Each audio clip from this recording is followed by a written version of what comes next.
और अब बात रद्द हुई यूपी की शिक्षक भर्ती मेरिट लिस्ट की, जिस पर सियासत तेज हो गई है। इलाहाबाद हाईकोर्ट ने अपने फैसले में शिक्षक भर्ती की मेरिट लिस्ट रद्द करते हुए यूपी सरकार को 69,000 सहायक अध्यापक भर्ती परीक्षा का परिणाम नए सिरे से जारी करने का आदेश दिया है। इस आदेश से यूपी सरकार को तो झटका लगा है और साथ ही नई चयन सूची तैयार होने से पिछले 4 सालों से नौकरी कर रहे हजारों शिक्षकों के सामने भी असमंजस की स्थिति है।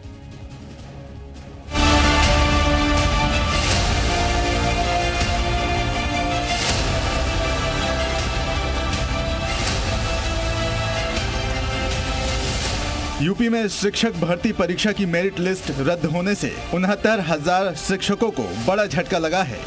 शिक्षक भर्ती में 19,000 सीटों के आरक्षण को लेकर अनियमितता के आरोप लगे थे, जिसके बाद मामला हाई कोर्ट में गया था, जहां कोर्ट ने 69,000 सहायक शिक्षकों की मौजूदा सूची को गलत मानते हुए मेरिट सूची को रद्द कर दिया।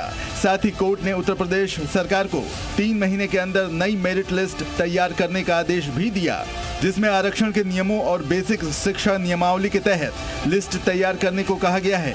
वहीं इस मामले की लड़ाई लड़ रहे शिक्षक अभ्यर्थियों ने कोर्ट के फैसले पर खुशी जताई।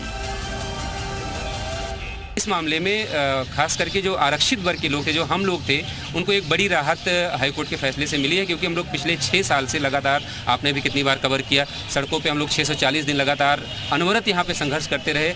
2 दिन के लिए जेल भी भेजा गया मुझे और मेरे 2 अन्य साथियों को। साल 2018 और 2019 में हुई इन भर्तियों में आरक्षण घोटाले के आरोप लगे थे और तभी से शिक्षक अभ्यर्थी इसे लेकर कोर्ट में कानूनी लड़ाई लड़ रहे थे और अब कोर्ट का फैसला आने पर उन्होंने इसे कानून की जीत बताया। खुशी तो बहुत है जी, मतलब 6 साल से संघर्ष कर रहे थे, सड़कों पर रहते थे। अब हमारे पक्ष में फैसला आया है, हम जीत चुके हैं। हम उम्मीद कर रहे हैं कि सरकार हमको जल्दी न्याय देगी। घर वालों ने साथ दिया तभी रह पाए, लेकिन बाहर के ताने बहुत सुनने को मिले हैं लोगों के। ये मामला अखिलेश यादव की सरकार में शुरू हुआ था। उस समय 1,37,000 शिक्षा मित्रों को सहायक शिक्षक के रूप में समायोजित किया गया था, लेकिन मामला सुप्रीम कोर्ट में पहुंचा और समायोजन को रद्द कर दिया गया।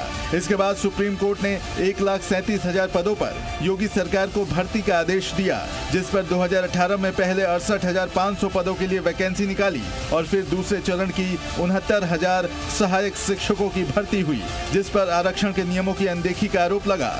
शिक्षक अभ्यर्थियों ने बेसिक शिक्षा नियमावली 1981 और आरक्षण नियमावली 1994 का हवाला दिया, जिसमें आरक्षण के तहत कम सीटें दिए जाने का दावा किया गया। आरोप लगा कि 69,000 शिक्षकों की भर्ती में करीब 19,000 सीटों का घोटाला हुआ। इसी को लेकर शिक्षक हाई कोर्ट भी गए और राष्ट्रीय पिछड़ा आयोग में भी शिकायत की। वहीं अब हाई कोर्ट के आदेश के बाद मामले पर सियासत भी तेज हो गई है।